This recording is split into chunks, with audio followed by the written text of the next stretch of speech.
Teacher. आज हम जो टॉपिक स्टार्ट करने जा रहे हैं वो मोमेंट ऑफ इनर्शिया है। ये टॉपिक स्टार्ट करने से पहले अगर आप यूट्यूब के ऊपर हैं और वीडियो की क्वालिटी ठीक नहीं आ रही तो आप यूट्यूब से सबसे पहले वीडियो की क्वालिटी को सेट करें। तो उसके बाद वीडियो जो है वो आपको बिल्कुल सही जो है वो नज़र आ जाएगी। इसमें जो स्लाइड है वो बिल्कुल क्लियर आपको नज़र आएगी। इसमें करना आपने क्या है कि जो यूट्यूब के ऊपर जो राइट कॉर्नर है जो वहाँ पे 3 डॉट है उसको प्रेस करें, वहाँ पे क्वालिटी पे जाएं और जो सबसे हाई नंबर है उसको सेलेक्ट कर लें तो वीडियो की क्वालिटी जो है वो बेहतर हो जाएगी। तो आज हम जो टॉपिक पढ़ेंगे वो मोमेंट ऑफ इनर्शिया है। मोमेंट ऑफ इनर्शिया जो है वो इम्पोर्टेंट रोल प्ले करता है इन आ सर्कुलर मोशन, इन आ रोटेशनल मोशन। हमने पढ़ा है कि जब लीनियर मोशन हो तो लीनियर मोशन में बॉडी के जो अबाउट हम लेते हैं वो उसका मैस लेते हैं जिसको हम एम से डिनोट करते हैं, जिसके यूनिट किलोग्राम होते हैं। लेकिन जब हम रोटेशनल मोशन को डिस्कस कर रहे होते हैं उस वक्त हम उस बॉडी का मैस को नहीं लेते, बल्कि मैस की जगह पे जो टर्म को डिस्कस करते हैं वो मोमेंट ऑफ इनर्शिया होता है और इसके यूनिट जो है किलोग्राम मीटर स्क्वायर हैं जिसको आई से डिनोट करते हैं। तो आज हमने देखना है कि जब एक बॉडी सर्कुलर पाथ में रिवॉल्व करती है उस वक्त उसके मैस की जगह पे जो टर्म आएगी उसको मोमेंट ऑफ इनर्शिया आई से डिनोट करेंगे। तो इसके बारे में आज हमने यहाँ पे बात करनी है। तो जो इस टॉपिक के अंदर जो हमने आज चीज़ें पढ़नी है वो what is the moment of inertia, इसकी डेफिनेशन है, इसका फार्मूला है, इसके बारे में हम यहाँ पे देखेंगे। दूसरा हम पढ़ेंगे unit and dimension of a moment of inertia क्या है। उसके बाद हमने पढ़ना है relation between torque and moment of inertia. हमने उसके बाद पढ़ना है moment of inertia of rigid body ये क्या है। और लास्ट वन हम पढ़ेंगे moment of inertia of some regular surfaces. मतलब कुछ यहाँ पे डायग्राम होंगी और उस डायग्राम से रिलेटेड उनके मोमेंट ऑफ इनर्शिया होंगे। कुछ बॉडी रेगुलर सर्फेसेज होंगी जो कि सर्कुलर पाथ में जब रिवॉल्व करती हैं अपने एक्सिस के अराउंड तो देन उनका मोमेंट ऑफ इनर्शिया क्या होता है, उसकी वैल्यू है। तो ये आपने सारा जो है वो याद कर लेना है। तो नेक्स्ट हम स्टार्ट करते हैं what is the moment of inertia.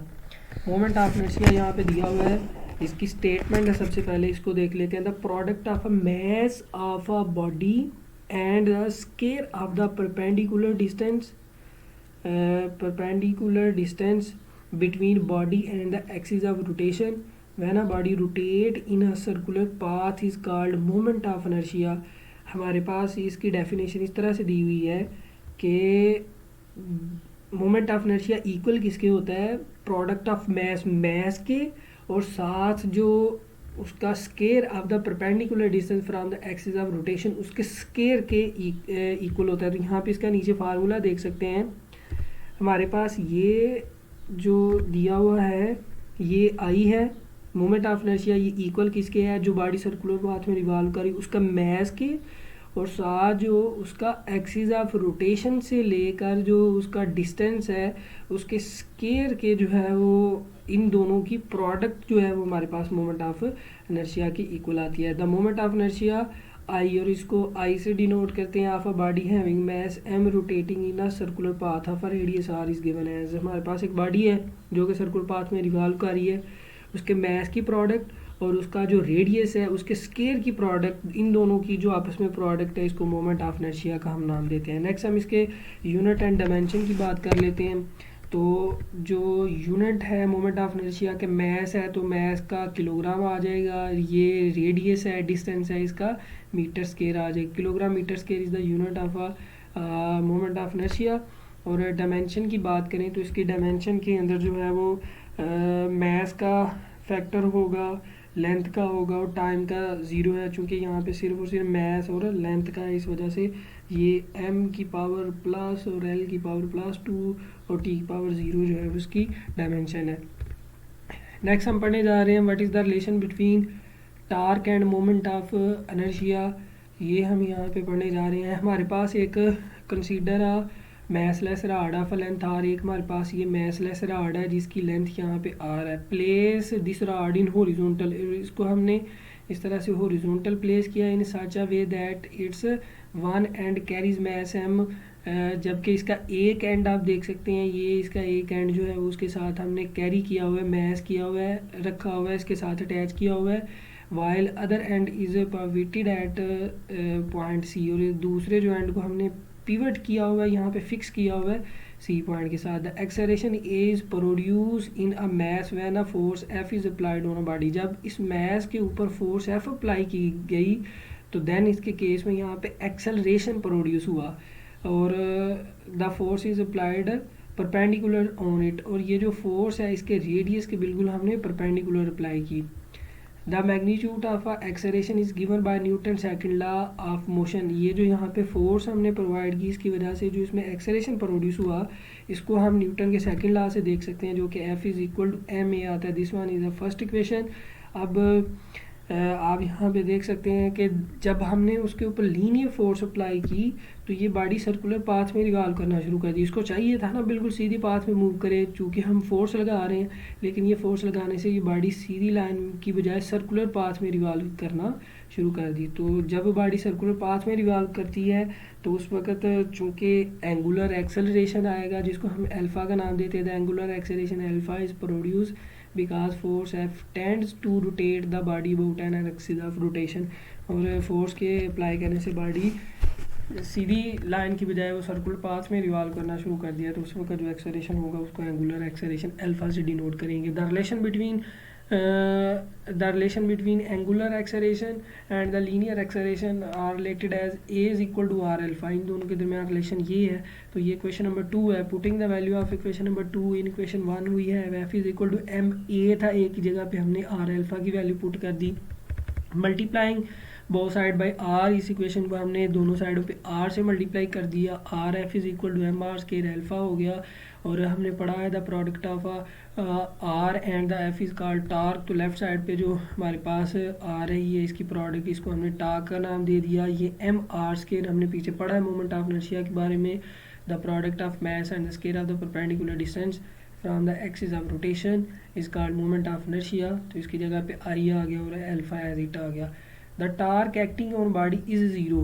कह रहा है कि ये जो टार्क है जो बॉडी के ऊपर अप्लाई हो रहा है ये ज़ीरो होता है when body rotates with constant angular velocity because its acceleration is zero। ये जो हमारे पास एक्सेलरेशन आ रहा है ये एंगुलर एक्सेलरेशन है। ये एंगुलर एक्सेलरेशन हमारे पास उस वक्त प्रोड्यूस होता है जब हमारे पास जो है वो चेंज ऑफ एंगुलर वेलोसिटी हो। तो एंगुलर वेलोसिटी अगर हमारे पास यूनिफॉर्म हो तो तब एंगुलर एक्सेलरेशन में हमारे पास ज़ीरो होता है। तो तब अगर यहाँ पे ज़ीरो लगाएं तो टार की वैल्यू क्या आ जाती है, ज़ीरो आ जाती है। The moment of inertia in a angular motion play the same role as mass play in the linear motion। जैसे कि मैंने पहले आपको बताया है कि लीनियर मोशन में अगर हम बात करें तो बॉडी का मैस लेते हैं, लेकिन अगर हम सर्कुलर मोशन की में बात करें तो तब वहाँ पे मैस की जगह पे हम मोमेंट ऑफ इनर्शिया को प्लेस करेंगे। तो हमारे पास moment of inertia depend upon a mass and R square. तो मोमेंट ऑफ इनर्शिया इन दो चीज़ों के ऊपर डिपेंड करता है। The angular equation torque is equal to I alpha is analogue to linear equation F is equal to M A. अगर हम जब लीनियर मोशन की बात करते हैं तो उस वक्त हमारे पास जो सेकंड न्यूटन लॉ होता है वो F is equal to M A है, लेकिन अगर हम सर्कुलर मोशन में बात करें तो तब जो सेकंड न्यूटन लॉ है वो हमारे पास torque is equal to I alpha है। तो इन दोनों इक्वेशन के कंपैरिजन में देखें तो लीनियर मोशन में फोर्स एफ, एंगुलर मोशन में टा आ जाता है। तो लीनियर मोशन में एक्सेलरेशन ए, एंगुलर में अल्फा, लीनियर मोशन में मैस m और एंगुलर के केस में m की जगह पे क्या आ जाएगा, आई आ जाएगा। तो ये एक्सप्लेनेशन थी इसके बारे में। नेक्स्ट हम पढ़ने जा रहे हैं moment of inertia for rigid body. अगर हमारे पास कोई रिजिड बॉडी हो तो उस वक्त उसका मोमेंट ऑफ इनर्शिया अगर हमने कैलकुलेट करना हो तो वो हम किस तरह से ले सकते हैं। हमारे पास एक ये देख सकते हैं ये फिगर में कि एक हमारे पास रिजिड बॉडी है। रिजिड बॉडी का मैस नॉन यूनिफॉर्म है, इसको हमने छोटे छोटे पार्ट्स में डिवाइड कर दिया हुआ है, जस्ट लाइक अ पार्टिकल की तरह बिहेव कर रहे हैं। ये मैस m1 है, m2, m3, m4 so on. ये m कोई हमारे पास n तक है और इन मैसेस का एक पिवट पॉइंट से जो डिस्टेंस है वो हमारे पास रेडियस होता है। चूँकि ये मैस 1 है इस वजह से r1, ये मैस 2 इस वजह से रेडियस r2, ये मैस 3 है इस वजह रेडियस r3 और ये सो ऑन चलते हुए मैस mn है और इसका यहाँ से लेकर रेडियस जो है वो rn के इक्वल होगा, जो कि यहाँ पे लिखा हुआ है। अगर हम बात करते हैं फर्स्ट वाले मैस का, अगर हम यहाँ पे टार्क निकालते हैं, the magnitude of a torque acting on m1 is equal to torque 1 is equal to m1 r1 square और यहाँ पे अल्फा 1 आ जाता है। अगर हम सेकंड बॉडी का टार्क लिखते हैं, ये हमारे पास सेकंड बॉडी इसका टार्क लिखते हैं तो m2r2 स्केयर एंड अल्फा 2 आ जाता है। अगर हम थर्ड बॉडी का टार्क लिखते हैं, टार्क का फार्मूला हमने पीछे ड्राइव किया हुआ है, the relation between torque and वो जो हमने पीछे भी एक टॉपिक किया है उसमें मोमेंट ऑफ इनर्शिया और साथ वो जो फार्मूला आ रहा था जो कि हमारे पास फार्मूला था टार्क का, उसमें अगर हम यहाँ पे देखें मैस था, रेडियस था और एंगुलर एक्सेलरेशन था। तो यहाँ पे फर्स्ट मैस है, इस वजह से ये सारा फैक्टर 1 आ गया, ये सेकंड है तो इसके लिए ये 1 सेकंड और ये थर्ड है इसके लिए थर्ड। और अगर हम हम चलते जाएँ और लास्ट वाली मैस का अगर हम मोमेंट टार्क निकाले तो हमारे पास torque N is equal to M N R N square और अल्फा एन आ जाता है। ये हमारे पास जो पूरी रिजिड बॉडी है इसका चूँकि मैस नॉन यूनिफॉर्म है या नॉन यूनिफॉर्मली डिस्ट्रीब्यूट है, इसको हमने स्मॉल पार्ट्स में डिवाइड कर लिया, हर एक का हमने टार्क कैलकुलेट कर लिया। अगर इस टोटल बॉडी का अगर हम मोमेंट ऑफ इनर्शिया कैलकुलेट करना चाहते हैं तो हमारे पास इस टोटल बॉडी का टार्क पहले मौजूद होना चाहिए। टोटल टार्क कैलकुलेट करने के लिए हम जो सारे पार्टिकल का टार्क है उनको हम ऐड अप कर लेते हैं, टा 1 प्लस टा 2 सोन ये टा n तक जा रहा है, इनकी हमने वैल्यू कैलकुलेट की है। इनकी जगह पे हम जब वैल्यू पुट करते हैं तो टा 1 की जगह पे ये वैल्यू आ गई, टा 2 की ये है, टा 3 की और सोन टा n की वैल्यू ये है। अगर हम यहाँ पे इसके एक्सेलरेशन की बात करें तो एक्सेलरेशन के को हम इस तरह से ले सकते हैं कि हमारे पास जो पार्टिकल है वो उसी हर पार्टिकल उसी वेलोसिटी के साथ मूव कर रहा है जिस वेलोसिटी के साथ हमारे पास रिजिड बॉडी मूव कर रही है। चूँकि वो पॉइंट या पार्टिकल उस रिजिड बॉडी के ऊपर मौजूद है, इस वजह से जो एक्सेलरेशन हमारे पास एक पार्टिकल का होगा, जो एक्सेलरेशन हमारे पास सेकंड पार्टिकल का होगा, थर्ड पार्टिकल का सोन जो है वो लास्ट वाले पार्टिकल का होगा, वही एक्सेलरेशन हमारे पास उस रिजिड बॉडी का होगा। तो फिर हम कह सकते हैं all massive particle of a body are rotating with same angular acceleration alpha because body is rigid so. तो हमारे पास ये सारे जो एक्सेलरेशन है ये एक दूसरे की इक्वल है और हम सारे एक्सेलरेशन को एक simple acceleration angular acceleration alpha से डिनोट कर देते हैं। इसकी वैल्यू जब आप अबव इक्वेशन में पुट करते हैं तो यहाँ पे ये सेम फैक्टर आ जाएगा, यहाँ से आप कॉमन ले सकते हैं। जब आप कॉमन ले लेंगे तो हमारे पास यहाँ पे रह जाएगा m1r1 square, m2r2 square, m3r3 square और सो ऑन mn स्केयर। तो ये हमारे पास एक फैक्टर है, ये बहुत बड़ी टर्म है, इसको समेशन की फॉर्म में लिखें तो हमारे पास जो ये m और r का स्केयर है इसको यहाँ पे 1 से वैल्यू स्टार्ट होती है n तक जाके एंड होती है। तो यहाँ पे समेशन में जो आप लिमिट लिखेंगे i स्टार्ट 1 to n लिखेंगे और यहाँ पे m/r(i) का स्केयर और अल्फा हमारे पास ये आ जाता है। ये जो ब्रैकेट के अंदर वैल्यू लिखी है ये moment of inertia of a rigid body है, तो इसकी जगह पे आप i लगा देंगे, ये अल्फा आ जाएगा और ये जो सारी वैल्यू है इसको हम यहाँ पे इस तरह से लिख सकते हैं i इज इक्वल टू ये हमारे पास जो है वो सारा का सारा moment of inertia of a rigid body आ जाता है। यही हमने कैलकुलेट करना था। आप देखिए एक्सेलरेशन को छोड़ के ये जो सारी टर्म आ रही है ये सारी की सारी टर्म मोमेंट ऑफ इनर्शिया है, इसकी जगह पे हमने आई लिख दिया तो ये फिर एक दूसरे की इक्वल हुए ना, तो ये हमारे पास moment of inertia of a rigid body है। नेक्स्ट हम moment of inertia of some regular surfaces की अगर हम बात करें तो ये एक फिगर है जिसमें दिखाया गया है कि ये हमारे पास एक रिंग है जिसको हम हूप भी कह सकते हैं। इसके अगर सेंटर से एक्सिस ऑफ रोटेशन इसके पास करते हैं तो ये बॉडी इस तरह से अगर रिवॉल्व करती है तो इसका जो मोमेंट ऑफ इनर्शिया है इसको हम इस तरह से पढ़ेंगे, हूप अबाउट सिलेंड्रिकल एक्सिस या रिंग अबाउट सिलेंड्रिकल एक्सिस। इसका जब ये सिलेंड्रिकल एक्सिस के अराउंड रिवॉल्व करती है तो इसका जो मोमेंट ऑफ इनर्शिया ये m/r स्क्वायर की इक्वल आता है।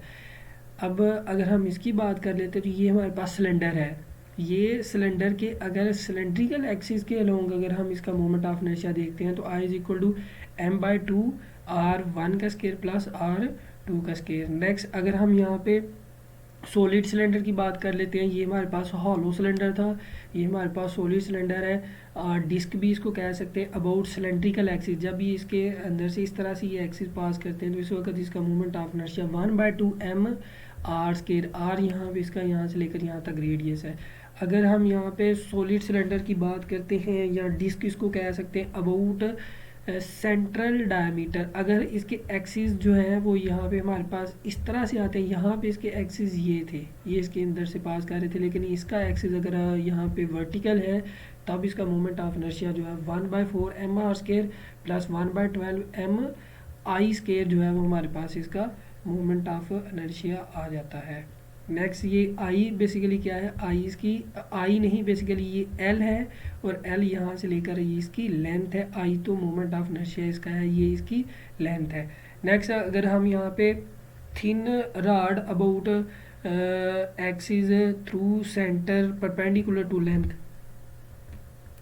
अगर हमारे पास कोई थिन रॉड है, उसका अगर हम मोमेंट ऑफ इनर्शिया लेना चाहते हैं तो उसका मोमेंट ऑफ इनर्शिया अगर उसके बिल्कुल सेंटर से अगर उसका एक्सिस ऑफ रोटेशन पास करते हैं जो कि उसकी लेंथ के परपेंडिकुलर है, तो देन उसका moment of inertia 1/12 m L square होगा। ये यहाँ से लेकर यहाँ तक इसकी लेंथ है।